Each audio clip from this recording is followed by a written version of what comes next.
My name is Victoria Chen. I'm 32 and for the last 8 years, I've been becoming someone my family never bothered to know. With a weight of finality, the mahogany courthouse doors swung open, and I felt every eye in the packed gallery turn my way. At the defendant's table sat my younger brother Marcus, his expensive suit wrinkled from a night in holding, his lawyer whispering frantically into his ear. Behind him, our parents clutched each other with the desperate hope of people who had built their entire identity around the success of their golden son. When Marcus was arrested, none of them had called me.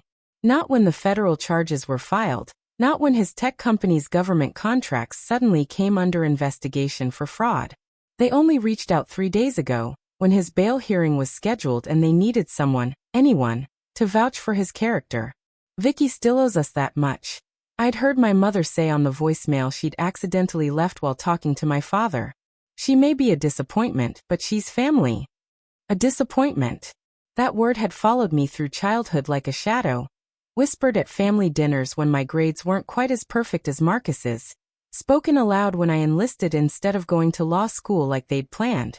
It was the last thing my father said to me when I left for basic training 8 years ago.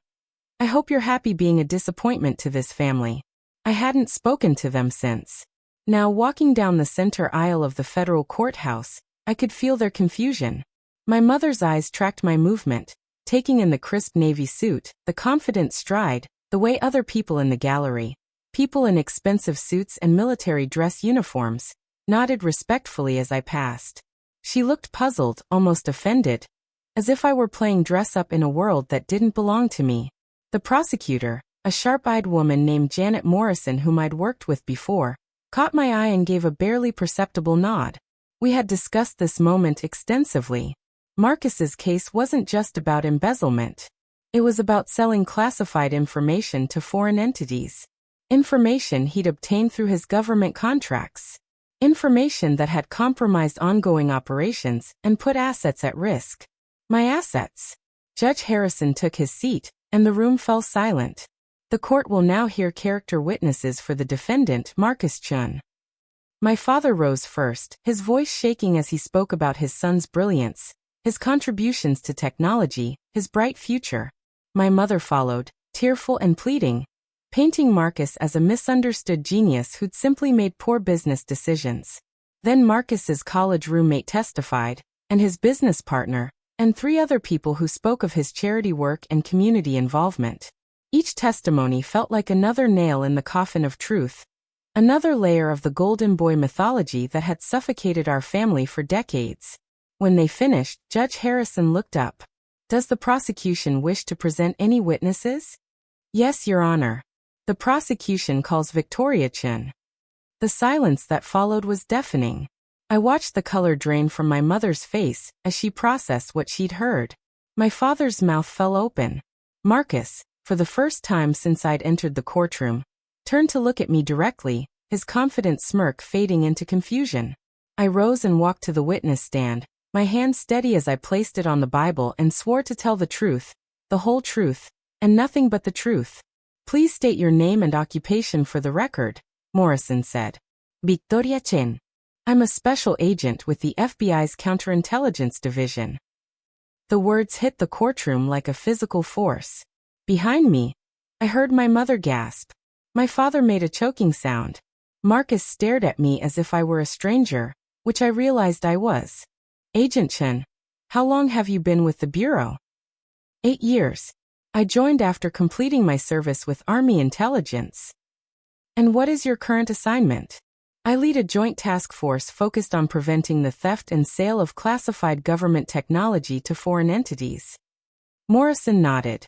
Agent Chen, are you familiar with the defendant? I looked directly at Marcus, holding his gaze. Yes. He's my brother. The next 20 minutes were a careful dance of classified and unclassified information. I testified about the investigation, about the months of surveillance, about the evidence that had led to Marcus's arrest. I spoke in the calm, measured tone I'd perfected over years of briefing senators and cabinet members.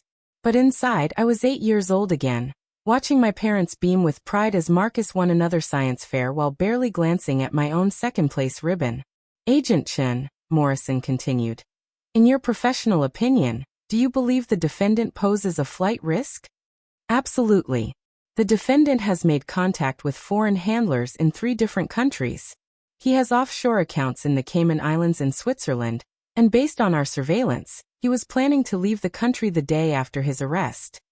I saw Marcus's lawyers scribbling frantically, saw my parents gripping each other's hands so tightly their knuckles were white. They were beginning to understand that this wasn't their disappointing daughter playing at being important. This was someone else entirely. Someone they'd never bothered to know. Thank you, Agent Chen. No further questions. Marcus's lawyer stood for cross-examination. But what could he ask? How could he attack the credibility of an FBI counterintelligence agent without destroying his client's case entirely? Agent Chen, he began carefully. Isn't it true that you and your brother have been estranged? Yes. Isn't it possible that personal animosity is coloring your professional judgment? I smiled. The same smile I'd used in interrogation rooms with foreign spies. The one that said I knew things they couldn't even imagine. Counselor, my personal feelings don't manufacture offshore bank accounts or create communications with known foreign intelligence operatives. The evidence speaks for itself. When I stepped down from the witness stand, the courtroom was silent except for the soft sound of my mother crying. I walked back to my seat in the gallery, and this time, every eye that followed me held a different expression. Respect, fear, recognition. After the hearing, I stood in the courthouse hallway, checking my phone for messages from my team. My parents approached hesitantly, looking like strangers in their own lives. Vicky, my mother whispered. Is it true? Are you really? My name is Victoria, I said without looking up from my phone. And yes, it's true. My father cleared his throat. We had no idea. You never told us. You never asked. I finally looked at them. These people who'd raised me but never known me. In 8 years, neither of you asked what I did for work. You assumed I was still the disappointment who couldn't live up to Marcus's potential. But honey, my mother said, reaching toward me. If we'd known you were so successful, you would have. What? Been proud of me? Loved me? I shook my head. I didn't become successful for you. I became successful despite you. Marcus appeared then, flanked by his lawyer and 2 federal marshals. His bail had been denied. He would be held pending trial, facing 25 years in federal prison. As they led him past us, he stopped. Vicky, he said, using the diminutive name that had always made me feel small. You have to know I never meant for anyone to get hurt. People did get hurt, Marcus. Assets were compromised. Operations were blown. People I've worked with for years had to be pulled out of dangerous situations because of the information you sold. I stepped closer to him, close enough that only he could hear my next words. And my name is Special Agent Chen. The marshals led him away, and I watched my parents' world crumble in real time. Everything they'd believed about their children, about success, about worth. All of it was collapsing around them. Victoria, my father said, his voice broken. I'm sorry. We're both sorry. We were wrong about you. I studied his face, looking for something I'd needed to see there for 32 years. But apologies offered only when forced by circumstance aren't really apologies at all. I know you are, I said quietly. But sorry doesn't change 8 years of silence. Sorry doesn't erase 32 years of being told I wasn't enough. My phone buzzed. A text from my director. Great work on the Chun case. Need you back in DC tomorrow for the briefing with NSC, the National Security Council. Another meeting in the Situation Room.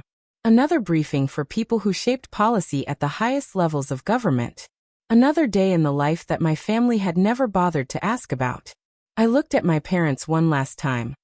These strangers who'd given me life but never really knew me. I have a flight to catch, I said. Take care of yourselves. As I walked away, I heard my mother call out. Will we see you again? I paused at the courthouse doors, the same doors I'd entered an hour ago as their disappointing daughter, and was now leaving as someone they couldn't have imagined.